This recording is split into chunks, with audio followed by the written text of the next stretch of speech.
Resident, what do you mean by resident and non resident? बच्चों को polity के according, pol science के according ये लगता है कि जो सिटीजन होता है वही रेजिडेंट होता है, लेकिन ध्यान रखना हम बात कर रहे हैं इकोनॉमिक्स की, है ना।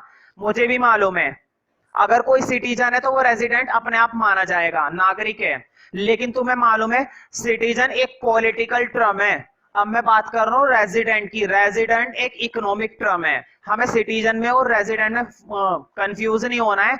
मैं सिटीजन की बात ही नहीं करूंगा, ना ही तुम्हें इको में सिटीजन का वर्ड मिलेगा। हमें मुद्दे की बात करनी है रेजिडेंट। रेजिडेंट के लिए कुछ करना जरूरी नहीं होता है। देखो, रेजिडेंट का मतलब है हम उस पर्सन को कहते हैं, रेजिडेंट कहने का मतलब वो व्यक्ति जो जरूरी नहीं है उस कंट्री का है या उस कंट्री का नहीं है। एक एग्जांपल देता हूं, जरूरी नहीं है कि वो उस कंट्री का है या उस कंट्री का नहीं है। एग्जांपल देता हूं, अगर वो कोई इकोनॉमिक वर्क कर रहा है, मतलब ऐसा वर्क कर रहा है जिससे किसका संबंध है, पैसे से, है ना। कोई कैसा काम कर रहा है, मनी वाला। फॉर एग्जांपल देखो बोर्ड पे, बहुत ही इंटरेस्टिंग एग्जांपल मैं दूंगा। तुम्हारी कंपनी यूएसए में खुली हुई थी, Indian company, Indian company USA में खुली हुई थी। चलो ठीक है, मुझे बताओ यूएसए में कंपनी खोलकर बैठे हुए हो, कुछ करते भी हो या खोल रखा है, कुछ करते हैं ना। मान लो प्रोडक्शन करते हैं किसी चीज का, कोई प्रोडक्ट बनाते हैं, कोई बहुत ही पॉपुलर प्रोडक्ट है वो बनाते हैं। मुझे बताओ प्रोडक्ट ऐसे ही बनाते हो या वर्कर चाहिए? वर्कर चाहिए ना, बिल्कुल। प्रोडक्ट बनाने के लिए क्या चाहिए, वर्कर चाहिए। बिना वर्कर के तो भाई चाहे कितनी भी मशीनें ले आओ, कितनी भी, क्या बिना वर्कर के ऑपरेट कर पाओगे मशीनों से? नहीं, मशीनों को चलाने के लिए भी कम से कम तुम्हें वर्कर की जरूरत पड़ेगी ही पड़ेगी। मुझे बताओ जरूरी है ये वर्कर इंडियन होंगे? तुम कहां पे खोल के बैठे हुए हो अपनी कंपनी इस समय? यूएसए में। हो सकता है कुछ वर्कर इंडियन हो सकता है कुछ वर्कर या ज्यादा से ज्यादा वर्कर यूएसए में हो, अमेरिकन हो, मतलब ऐसे ही तो होगा भाई।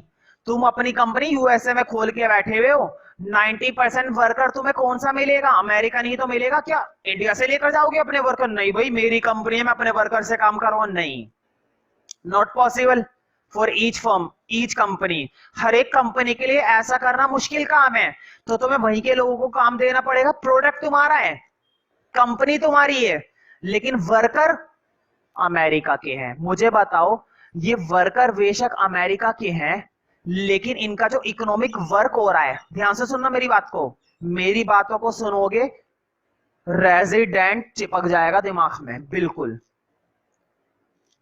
बंदे अमेरिका के हैं, लोग अमेरिका के हैं, लेकिन ये जो इकोनॉमिक वर्क कर रहे हैं, ये जो इकोनॉमिक वर्क कर रहे हैं किसके लिए कर रहे हैं? इंडियन कंपनी के लिए, इंडियन कंपनी के लिए। ध्यान रखना, चाहे कोई बंदा, देखो जो इंडिया का वर्कर है वो तो रेजिडेंट है ही भाई, सीधी सी बात है, वो तो रेजिडेंट है ही, लेकिन जो इंडिया का नहीं है वो भी तुम्हारे लिए काम कर रहा है ना, वो भी तुम्हारा क्या माना जाएगा, रेजिडेंट। तो रेजिडेंट का मतलब होता है वो व्यक्ति जो किसी भी तरह का इकोनॉमिक वर्क करता है किसी कंट्री के लिए, वो उस कंट्री का क्या माना जाता है, रेजिडेंट। भले ही वो कंट्री उसकी हो या ना हो। एक एग्जांपल देता हूं, अमेरिकन बैंक है इंडिया के अंदर, ध्यान से सुनना। चलो मैं बोर्ड पे बनाता चलूंगा, फिर देखो कितनी आसानी से समझ में आएगा। आधी बातें तो समझ में आई गई होंगी, मैं तो इसके अंदर अंधाधुंध समझा सकता हूं। एक अमेरिकन बैंक है, लेकिन वो बैंक कहां पर है इस समय, इंडिया में। मुझे बताओ इंडिया के अंदर बैंक खुला हुआ है अमेरिका का, पहले तो मुझे बताओ हमारी इकोनॉमिक टेरिटरी का पार्ट है या उसकी उसकी टेरिटरी का पार्ट है ना, बिल्कुल ठीक। इंडिया के अंदर खुला हुआ है, जरूरी है इस बैंक के अंदर सारे काम करने वाले अमेरिकन हो? ये तो जरूरी नहीं है। क्यों? क्योंकि भाई अमेरिकन बैंक के अंदर काम करवाना है अमेरिका को, बस वो कुछ वर्कर, कुछ एम्प्लॉय कहां से कर लेगा, वो इंडिया से ले लेगा। मुझे बताओ हमारे इंडियन पीपल किस बैंक के लिए काम करने लग गए, अमेरिकन बैंक के लिए। हमारे लोगों का इकोनॉमिक वर्क किसके लिए हो रहा है, अमेरिका के लिए। हमारे लोग वो रेजिडेंट नहीं माने जाएंगे, वो रेजिडेंट किसके माने जाएंगे, अमेरिका के। लेकिन सिटीजन किसके हैं, इंडिया के, फर्क समझ में आया? रहते ही यहां पर हैं, जन्म यहां पर हुआ उन लोगों का, लेकिन अब जो वो काम कर रहे हैं ना, वो काम किसके लिए कर रहे हैं? अमेरिकन बैंक के लिए कर रहे हैं। वो सिटीजन हमारे हैं, वो जो इंडियन पीपल उस बैंक में काम कर रहे हैं ना, वो सिटीजन हमारे हैं, लेकिन वो रेजिडेंट किसके हैं? अमेरिका के। वो रेजिडेंट किसके हैं? अमेरिका के। क्यों? क्योंकि उनका जो इकोनॉमिक इंटरेस्ट है, उनका जो इकोनॉमिक वर्क है, वो किसके लिए हो रहा है? अमेरिका के लिए। तो कहने का मतलब ये, रेजिडेंट कहने का मतलब is a person who does economic work for a particular country. जो जिस कंट्री के लिए काम कर रहा है ना, वो उस कंट्री का रेजिडेंट माना जाएगा, भले ही वो कंट्री उसकी हो या ना हो। समझ रहे हो ना? तो नंबर 2 में तुमने हेडिंग डाला है रेजिडेंट। अभी मैं इसके बारे में दुनिया भर के एग्जांपल है मेरे में, अंधाधुंध बता सकता हूं। पहले रेजिडेंट की एक डेफिनेशन लिखो, लिखो। A resident is a person,